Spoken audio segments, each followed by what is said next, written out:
that are hosting the meeting. The first company is called GrowMyHome, global company, is here, and is working in conjunction with Gatekeepers Realtors Limited. All those two companies are involved in real estate investment. Ladies and gentlemen, we also have other partners that are not coming from those two companies, some from the banks, they're here, and others are on the way coming, and others are also doing other businesses in real estate. I'm Jonathan, I'm from GrowMyHome, I'm a director from GrowMyHome, and the whole idea is, we want to, okay, look here, yeah, we want to help people to get access to affordable housing. That's our idea, access to affordable housing. And the idea is home ownership. That's what we're looking at. We're looking from different aspects. I'm fully aware I have quite a diverse audience here with different key stakeholders and business people and people who want to become business people, people who want to own a home, who have a home already. So this is an introduction into what we do. So not everything might be fully relevant to you, but maybe relevant to someone else. So let me introduce our company first. So we have been in real estate as a company for over 10 years. We have a presence in 4 cities, in 2 countries, which has changed by today because it's country number 3. So we have dealt in many countries, but the actual presence where we do business in that area is in 2 countries. It's Nigeria and in South Africa. But as I know, my partner Nissi and, for example, Mr. Okachia, they have done in many other countries in Africa and around the world, done business before. We have, as a company over the years, have trained more than 400 people because our goal is to train people up. We really want to empower people. We do not want to build a big multinational company that, like a Coca-Cola or something. We want to work together with you. We want to hear, as John said, our heart is for people. Our heart is for people. What we believe, and I mean, Kenya is a very good example. You have had many, many, many NGOs. You have many, many people who do aid. And I'm not saying it's wrong, but we believe that business could be a better way to move the country forward and to make you independent of the money that comes in. So we have also, over the years, over the years, we have created more than 1,000 jobs. That is not necessarily, we didn't employ these people full time, but maybe at the time. You know, when you build a house, there's a whole ecosystem around the house where you create jobs. Often it's for the projects, and those who are in the industry know that you have, for the projects, you have many subcontractors. But the more houses you build, the more jobs you create.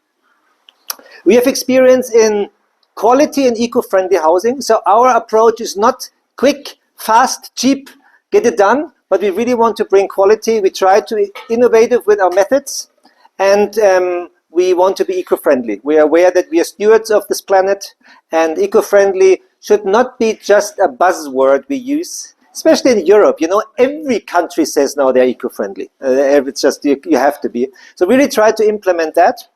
And what really drives us also is impact, social impact. So but this impact is like, we really want to help, be about people. So we want to see people's lives being changed, being transformed, being, my partner Nissi always uses the phrase, creating wealth. I'm a bit hesitant, but maybe because I'm European, with wealth I always think about very rich. But that's not necessarily wealth. Wealth is something that will stay with you when you maybe at some time pass away. Sometimes the economy can't just take away with one dip of the economy and everything is over. Wealth is something that carries through. And it is, I think it's something godly. We don't have to be afraid of that. God wants that for us. Here, that's just an example, the idea. That's how it's one of our model houses we built in Nigeria. That's how it looks like. Let me give you a little bit of vision. Why housing? You know, I mean, I come from a more missionary background, and we met on the mission space, John and I. Why housing? So, I mean, we believe that creating housing is a big thing to fight the cycle of poverty. Why is that? So, I think it can create an environment, or it does create an environment to live. and to thrive. And it affects all of us. You know, we all need a place where we settle as a family. I mean, I just talked to Bishop Joseph about the Rwandan history and like being displaced and being stuff taken away. And you always struggle again to build your home, to build your house again for yourself and for your family. So you want to raise your kids and grandchildren somewhere. Everybody wants to do that. That is a human need. So we need houses. We need, or a home. Not everyone needs a house, and can also have an apartment, but you need a home, a place to call home, a place where you can go to church. You know, that's a home. We're not talking just, we also believe our vision is not for just individual houses, but actually places, communities, which is homes, that is actually an ecosystem where suddenly you need church, where church comes up. The church is not controlling it, but the church is coming up in that, developing organically in these places. Where you go to school. I mean, and then you can go on and just look around, look outside, and this happens as you build houses, as you build homes, and as people settle in these homes. So where you have your business, and it's actually an ecosystem. So that's for us personally. We need that. We want that. And if you have a home like that, you nod and say, yes, we need that. And we are grateful for those who have it. And if you don't have it, you say, that's what I want. And everybody who doesn't have a home says, I want a home. So I'm not supposed to preach, but I wanted to give you a little bit the vision of where we are heading and what we are doing, what drives us. Drives us because we want you to have a home. I'm not sure whether we're here to give you your dream home. That is, that you can build this yourself at some point as you're developing. I have no problem with luxury homes. But that's not what we're there for now. If you want to invest in that, we can talk to you too, but that is not what our main thrust is here. But also when you look at society, we believe that it creates jobs. And I don't think I have to say much about that. Jobs is really something, having a home and having a job, it is so important. I mean, especially as a guy, but I think it counts for women the same. If you have nothing meaningful to do, it really puts your spirit down. And it's not even just the money. I really believe in jobs as meaningful work. But that's another, I don't want to go too much into that. That's another topic. And homes, nice, affordable, not affordable, homes, houses attracts, these communities attract investment. Because if there's people who live, who are stable, people want to invest because it's stable, because you can invest. And it uplifts the community. You know, if you look around, you see nice estates, and I'm not just talking about big rich, but if places taken care of, villages taken care of, you feel you want, people want to invest something what's taken care of, what also John mentioned. And all of this we want to do without a handout. So very important, I have to stress that. I mean, I've been in a few places, and being white, being male, being from Europe and being older, people expect, unfortunately, what do they expect from me? Unfortunately, not friendship first. They want money. Fair enough, I understand the need for money, but I'm not bringing money. I don't bring money. And because you here, because when I talk to John, I say, why does Kenya need me? Why does Kenya need us? You're a country that is rich. Is it rich? Yes, it is rich in many aspects. It has many people, many things. And even here, you don't have to go to Nairobi, even in Kitale, we believe that you have this stuff. You have the potential, maybe not all the knowledge yet, because we are developing together, but we are not bringing handout, we come alongside you. And we want to do something with you together. So, I talked yesterday to a young lady, and she also wanted a nice job and all of that. But I felt like, well, she said, I quit that job because it's too hard. I want to do something else. So for all those who are part of, I have been doing this training for the last weeks. If you want quick and easy money, let me be really German here. You can just leave. You won't get quick and easy money. You don't. People who promise that, don't trust them. Don't. It's just not true. You might be blessed with a miracle. I'm not discounting that. God does that. But then he works on your character all the time until you get there. So it's quick and easy money is not there. And let me tell you maybe one thing. Sometimes people think people from the West, from Europe, they have No, we also work hard. We have to work as hard as anyone. We're a bit more privileged in certain areas. Anyway, I have a few topics here. Let me not go into those topics. But here's an idea of how it can look like. You see here, that was in Nigeria. It starts off with a plot of ground. We cleared that. Then we built the houses, even built some roads towards that. And then it looks just as you have seen it. Just an idea what we're doing. I talked a little bit about our company, quick structure. I don't know, it's sometimes a bit boring, but you have to talk about it. It gives also credibility and a little bit who we are. So you see that's the core companies of us. That is GrowMyHome. That's what we are at the moment, and that's the one that is heading this program, what we're rolling out. That you have been probably on the webpage. You can check us out. We look for people investing, so we do look for investors. I haven't mentioned that much, not to confuse. So when I mean investors, I mean something different than John, because I mean people. These houses have to be financed. Someone has to give loans. Someone has to say we're not the rich uncles, but we want to have people give us their money, invest in a company they trust with impact, and with this money we can help building houses and all of that. So then we also have that is NYTC. It's New Year Transaction Company in Nigeria. It's a construction company. The houses you see, they have built, they have done the designs. We have worked a long time to develop a model that is affordable but still quality. And then we have BizConnect here. That is my partner and founder and visionary for the whole, but he's not here. He's from Nigeria. That is a trade and investment company, and they do also consulting for companies, multinational companies who come to Africa, how to do business in Africa, and they also invest in businesses in Africa. Our partners, you have heard already about gatekeepers, realtors. That is our entry point with John, and I think I haven't met the gentleman yet. I have had one online call, but I'm here also. That's also one of the reasons to connect. So one of the things we really believe, we believe we don't want to do this alone. We are not the saviors of the world, and we believe in partnership. We believe in coming alongside, working together. You know that I won't change this country, and I don't need to.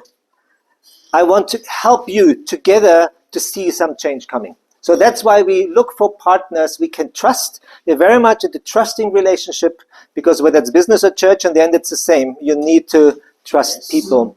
Then we have he is unfortunately late. His flight, he was supposed to be here. I think John is picking him up from the airport. That's Bricken, Hand in Hand Group.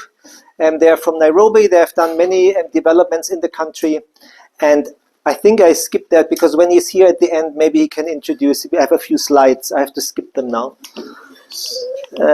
So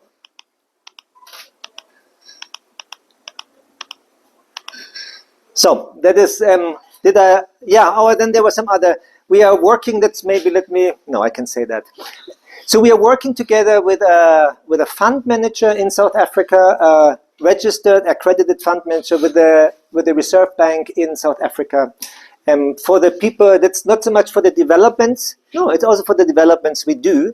And we bring this to investors, and they vet these programs that they are risk. Well, they always try to have no risk, the banks, but that doesn't work in life. So they're trying to de-risk our project, so people from the outside or from the inside say, we can invest that. So basically, if you want to really invest, and that's the other part that we do a little detour, we want to make real estate accessible. So we're not just talking about people who own a home, as many of you want, or want to build their home with us, but we're looking at people. Let me choose I've talked to you in a bit more older gentlemen.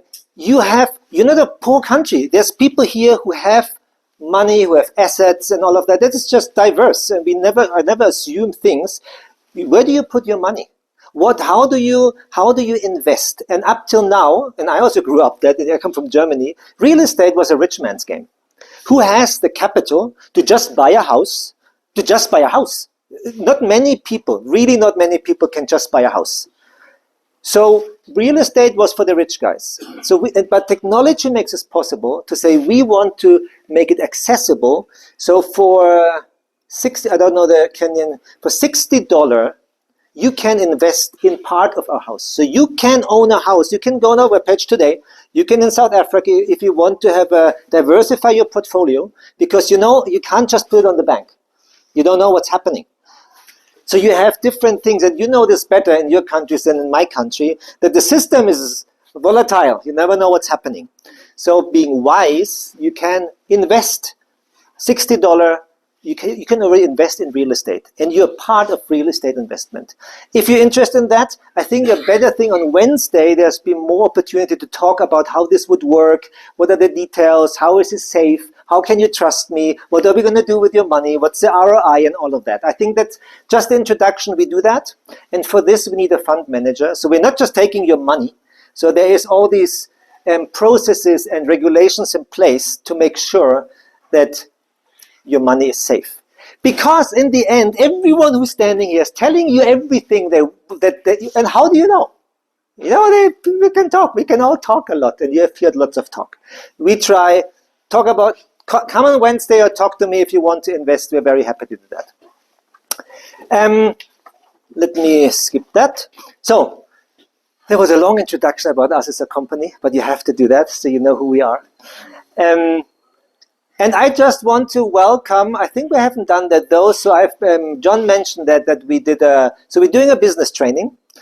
I have to say we are not making you funder ready. That is always a misunderstanding. You're not going to walk out with a business plan. I taught you and still teach you the principles. The business plan really is, the business plan depends on who you want to present it to. So that's a cookie cutter business plan. Go online and Google it. There is many, many, many things. I'm teaching how to have your business and how you can answer all these questions in the business plan. But I want to welcome you, all those who have been the last weeks following me online, submitting your assignments and doing your things about these principles in business. And we're going to meet on Monday and Tuesday. And I think other people might join us. So I just want to say welcome. You made it. What's the need? Why are we here? The need is affordable housing. Affordable, let me qualify that. I come from South Africa. There's a lot of affordable housing that looks horrible. You don't want just affordable housing. It's just cheap houses. Who wants just a cheap house? It's better than no house, but we want affordable quality housing, where you can live with dignity and don't feel, oh, great. That's the need in this country. That's the need in the continent. What is the challenge? The challenge is, and I don't think you can read that. Maybe you can. The number's not right. It's over 5 million housing backlog. There are so many people in this continent who needs houses, but there is just no houses there. There's just no one building them. The government they're scrambling in these countries to build houses, and they don't get, population is growing, and it's just not working. And the other problem is, if you, and many of you know that probably, if you don't have the privilege being a civil servant or being employed in an institution or whatever, it is very, very difficult to get a mortgage. It's almost impossible to get a mortgage to build a house. And even if you could get one, you might even not get it because you don't qualify in the end anyway. So there is this number, I don't know from which countries they are again, but less than 20% have access to mortgage. I think it's way less really in reality. And then those who want to build themselves, you need to have, then you're forced to build yourself. You need the knowledge to build. Most people are not born as a builder, and not everyone has the privilege of having a dad who knows how to build. That's great, but many don't even have a dad, or have a dad who works in the bank. So, quick, and I think I'm not going to go into that because there's more experts about that, but I just want to present the facts briefly in Kenya where we are at. So population 50 million, is this still correct? That's what the internet tells me. Around 50? Yeah, something like that. So I got a number of 13 million households.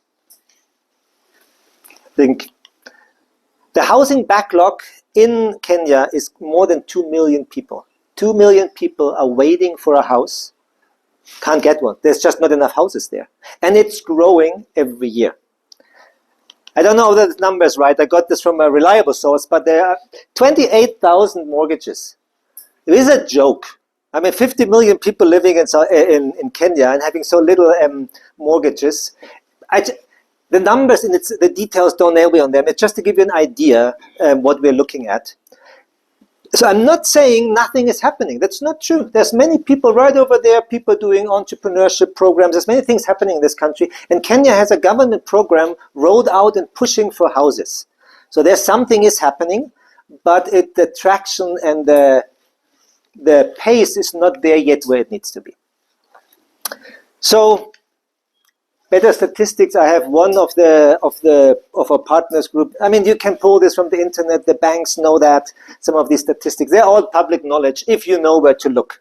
I just want to give you the idea that Kenya also is in a difficult situation when it comes to housing. So, what is the solution? The solution is to provide a pre-financed or prepaid house for home buyers.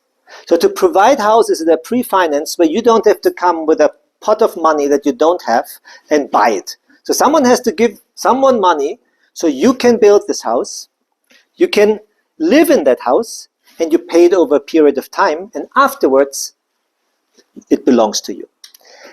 I'm going to also on Wednesday explain a little bit more how the process works, because again, that's just an introduction, there's many topics. But the idea is the investors give money to GrowMyHome. They trust all the processes are all in place. We build these houses.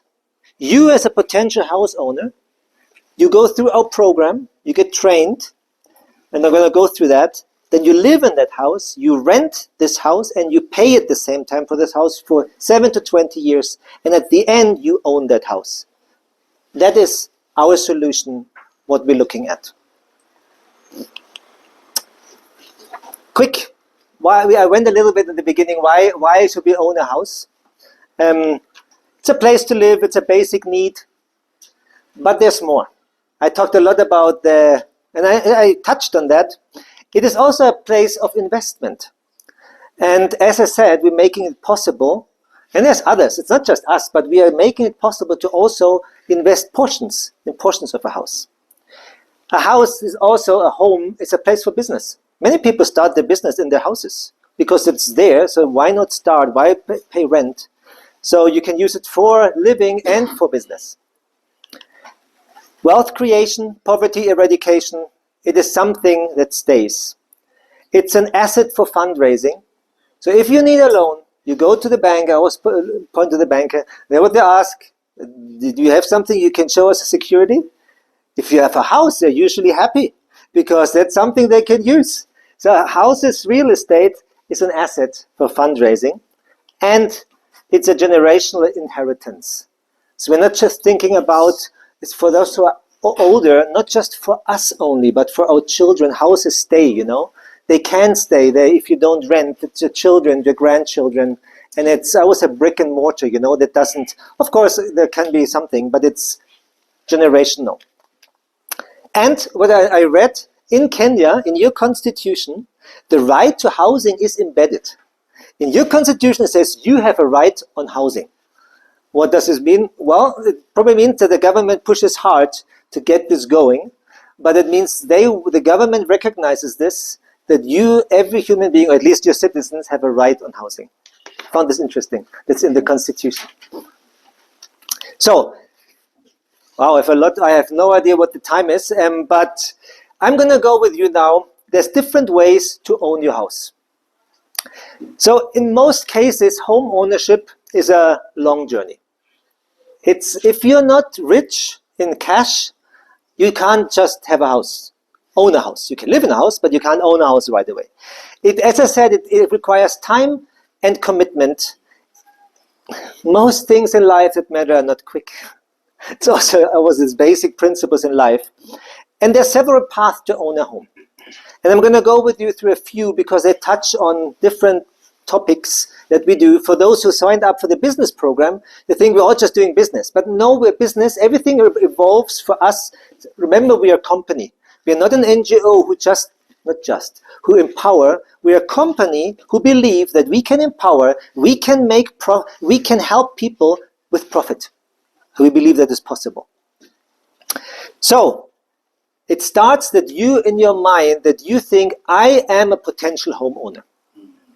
And if you understand that, then suddenly you look at life different. Let me tell you, I grew up, so my parents own a house, but I never thought much about owning a house for some reason. So I was a missionary for, I think you never stop being one, I guess, for many years. And then I was moving around the world. There was no way I was having a house. And then I realized, hold on, even with not such a high income, I can own a house. So you can own a house. People who have a job, who earn money, can own a house. And if in your mind you realize, then you can say, yes, the question is not whether, the question is how. So there's different routes. Let me show you. The one is the cash payment route. Now, hold on, here are all the routes, they're on there. Let me go through them as we talk. So it's the cash payment route. I mean, all houses require cash to a certain extent. No, always, not to a certain extent. People want cash. Whoever does something, they want money. But how does it work? So there's different ones. As I said, the cash payment, that's the standard for the people who are rich in cash. They come, bring you a pot of money, and say, I want to buy this house. You say, yes, thank you very much. Here's the house. Now I own a house.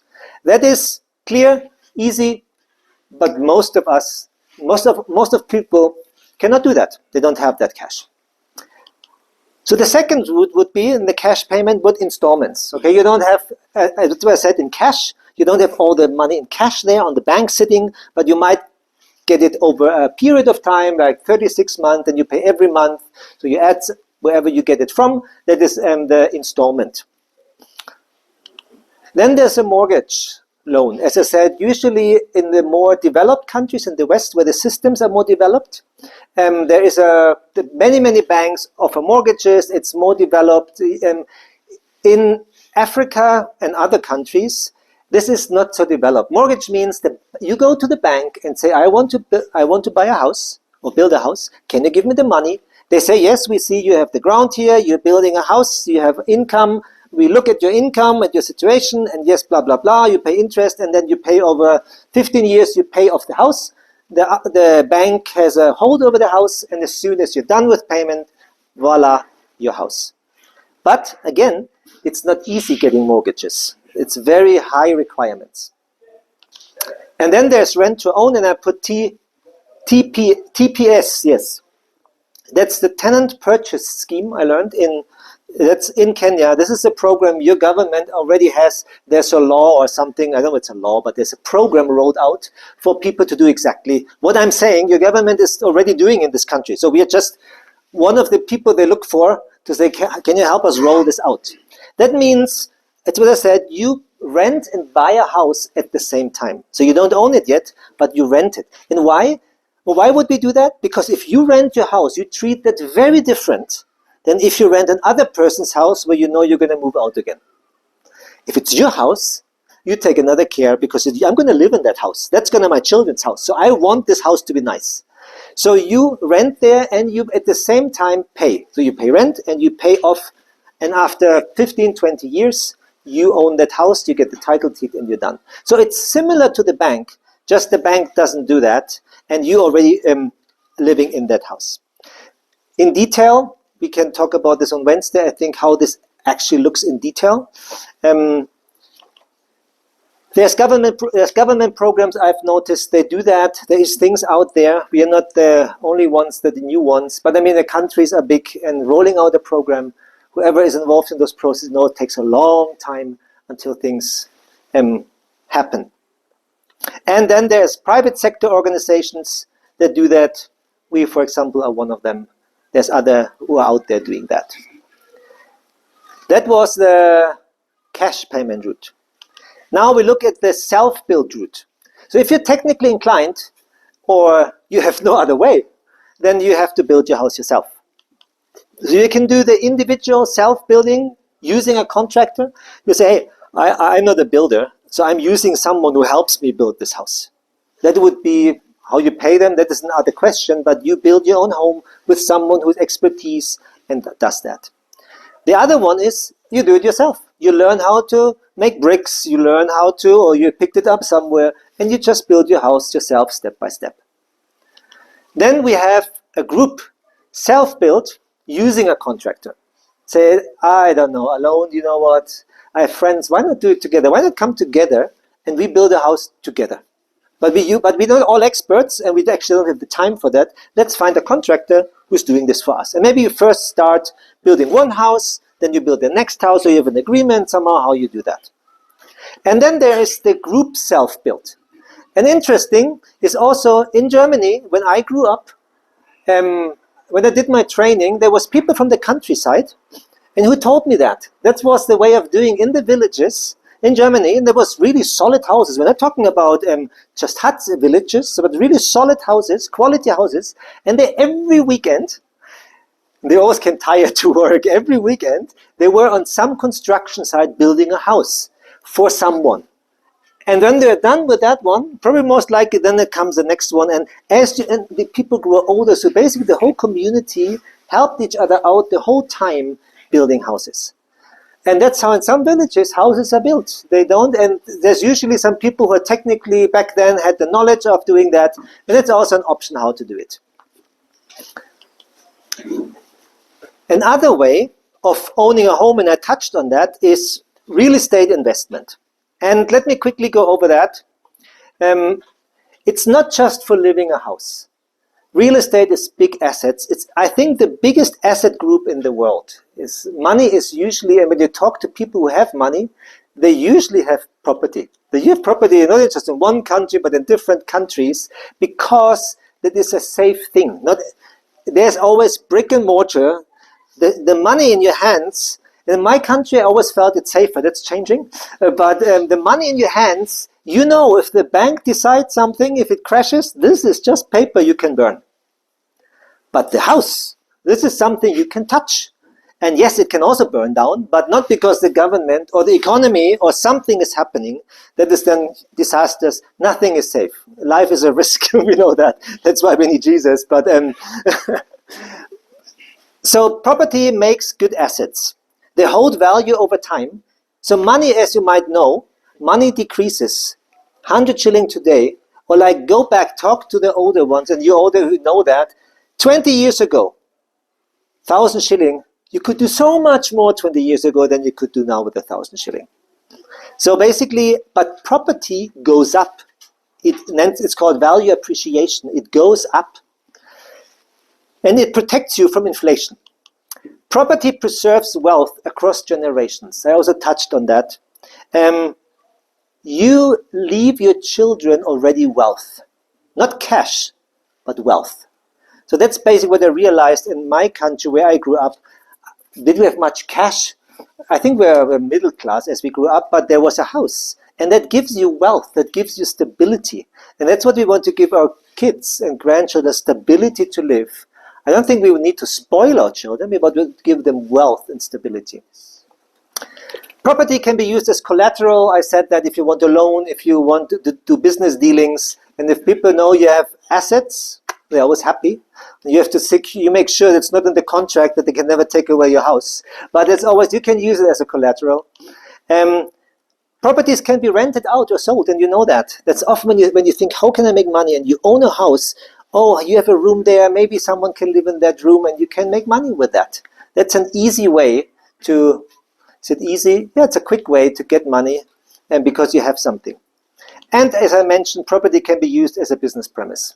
You start where you are at with your business, with your small ideas. You don't need to raise funds first. You have already a location.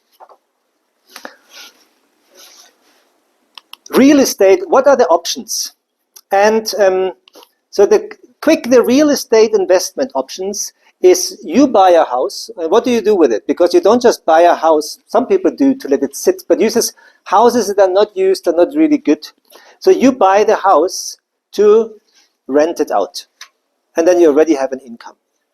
So that's basically when you invest with us on an investment level, that's how we can make sure that you get money back, because with this money we can buy houses and rent it out, and the rent can come back to you and also on.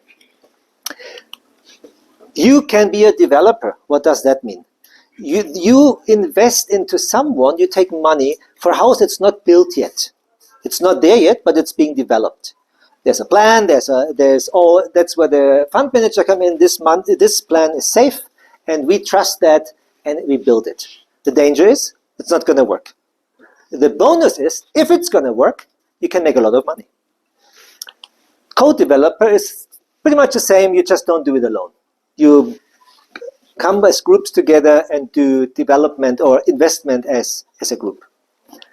Then you can lease a house and rent it out. Some people actually rent houses and sublet it, you would say, if it's a residential house. But sometimes, I don't know, maybe if you some time ago you have a good contract with your landlord and then you rent it out to someone else. Why would someone do that? Maybe the landlord, often what's happening, the investors, let's say I'm an investor from America and I buy a house, I know you, and I say, I buy this house here.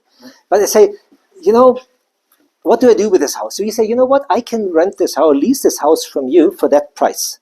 Then I'm happy, but you have that this is a good location, you can make more money. And why? Because you're the expert of your community. So that's not exploiting, and I'm happy because I don't need to deal with the people not paying and all of that. I just deal with you. And I know, okay, I trust you, and that you make money out of it, I don't mind because I get my money. So that's one way why people would do that. But I mean, that's just one option. Fractional ownership, as I mentioned, that you own just a part of a building or of a property. And then we have other group ownership schemes, cooperatives, and there's quite a few things out there that is more localized and more technical how that works. There's I don't know how the cooperatives work here and all of that, but some of you know that better than I do. So we have covered a few routes. That was the real estate investment route. The next one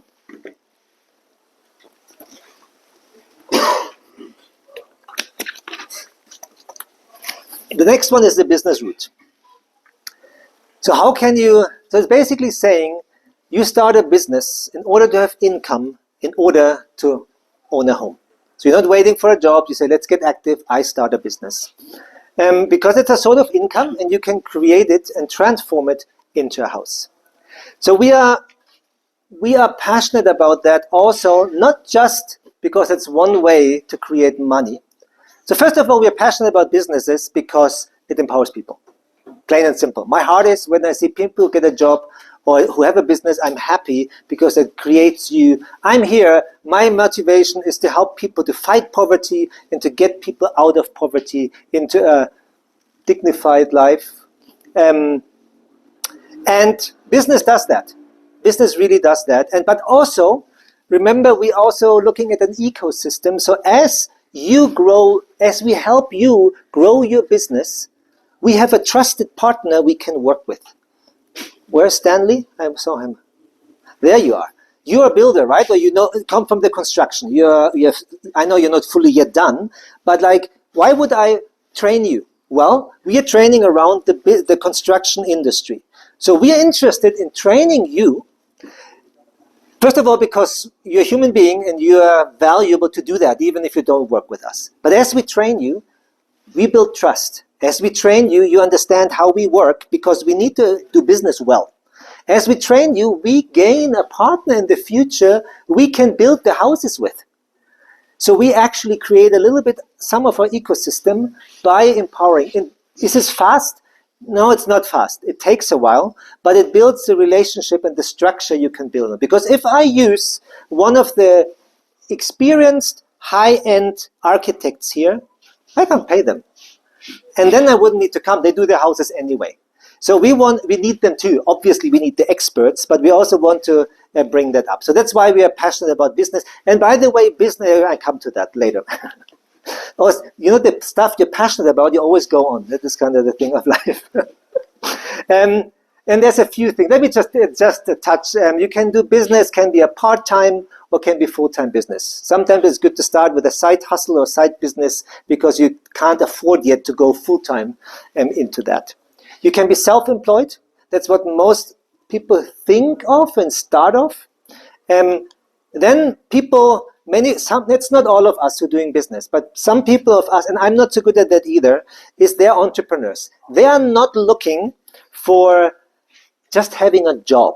They want to have a business. They want to run a business, grow a business, and manage a business. That's what they want to do. One warning, that doesn't mean you don't have to work hard. It's a bad concept. Some people who are younger think, you know what? I don't want to work hard. I want to have my own business. That is a contradiction in itself. That doesn't exist. Because we all have this idea of passive, not all, but some people, for example, from media, have this passive idea of passive income. If I just had a business, I could be the boss and others work for me, then I get income. Could I have some money so I can have some business? Whoever has a business knows it's not going to work like that. Yeah. There's a young lady, she asked me, why are you here so early? I was the earliest here. I should be early because I do registration, blah, blah, blah. And I said, you know what, principle? The leader has to be first and leaves last. That's how you build your business. And I know when you get older, you're a bit more tired and sometimes you're allowed to come later. But for younger people, don't mistake that they never have worked hard. They have worked their butt off so they can do what they do. So that's just, I realize sometimes when I work with younger people, there's this idea from, I don't know, maybe from YouTube videos. Business, quick. But I mean people who have an entrepreneurial mind. They always think like, not what job can I do, but what jobs can I create? And that's just a gift how people think. That is not better or worse, but that's the business owners, I would say, the entrepreneurs. And then you have informal business and formal businesses. You don't have to be registered, but as you grow, you need to be registered in every country. The government wants your tax money, and that's fair enough, usually. So, so you're thinking like, wow, business, it's great, and home ownership is amazing, it's important, but it's not just as easy I might make it sound. You know, I'm from Germany, and in Germany we're very skeptical of big words. And I had to learn in Africa, and in America too. In South Africa too, they have big words, and I always believe them as they say it. Then I realize they don't actually mean these words. They're just saying these words. So let me say, very honest, it's not, I'm living the real world. It's not easy and quick. And I'm not, if you say there's the guy who told me quick and easy, please don't talk about me. That's maybe some nice sales guys. They always make it like amazingly easy, and then you do it and realize it was not, but it was expensive. But we are here, we want to support, we want to do this together with you. It's possible. And we designed a program where we prepare you to face those hurdles, because there are hurdles. It's not just going to smooth run. And whoever has lived long enough, there's always hurdles in life. But if you work together, you can overcome them. We want to empower you, and we want to do business with you. We want to do business with you. However this seems, and connecting, and it's all partnerships, networks, but we want to do business with you, so overcome the hurdles. So what's the hurdle to home ownership? There's the lack of insufficient money, very simply, that you don't have the money to do it. And we always think that it's just the only one, but there is lack of knowledge. And this is nothing, sometimes I feel like, can I say that? Yeah, it's not wrong. I mean, we have different kind of knowledges. As you get older, you usually gain knowledge, hopefully.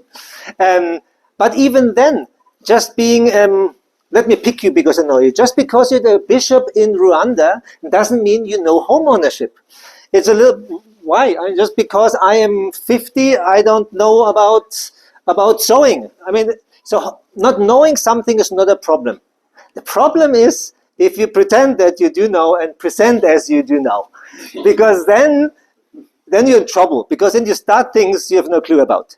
So there is lack of knowledge around things. There is inflation. So there is also factors from the outside that makes it difficult. In Africa, that's why the West sometimes is a bit skeptical, because the inflation there, it's a hurdle. It's not a barrier that can't be taken. And there's lack of financial inclusion, which is but this is changing in Kenya. I think getting a bank account, being part of the system is easier here than many other African nations. I have these pictures, I'm going to skip them. Then we have, very quickly, it's crucial to understand how all that works. Why? I talked about knowledge. You know, I'm the white guy from Germany. I've been around the world. I've been in different countries. And I've been maybe angry. I mean, as Christian, you shouldn't be angry. Maybe upset with people because the way what they do in other countries. And the thing is, and I thought I was right, but I realized I just didn't understand how the system works. And as I understand, oh, that's why you do it like this here in this country. Oh, then I'm suddenly not so upset anymore. And I suddenly don't think they're all bad and crooks. I don't think that. But I mean, that sometimes when people talk about, or like you talk to banks, or if you don't know something, you suddenly, I think like they're gonna all cheat on me, and I have to be careful, and I can't trust these guys and the white guys anyway. So you need to understand the system. When you understand the system, then you also understand what to look for, because there are crooks out there. Don't just take my word. I say this to everyone. Don't just take my word. I wish it could work like that, because to my best knowledge, I give you the truth. But we all know, you just see here, you don't see there. Check it out, get the knowledge to do it. And see what I'm doing here. I'm not selling you something with quick words. Check it out. And if you're still convinced, work with us. If not, please don't work with us, because I don't want to work with someone who says, I'm actually not convinced about you. Just pretending so I can get some cash. We don't look for that. And by the way, that's not how these long-term relationships that he talked about with Nissi are formed on a very different basis. They are formed a long, trusting relationship. So we will teach you about different things in our program, about budgeting, about mortgages, about things you need to understand. And they're not super complicated. You just need to learn them. You understand how home ownership works.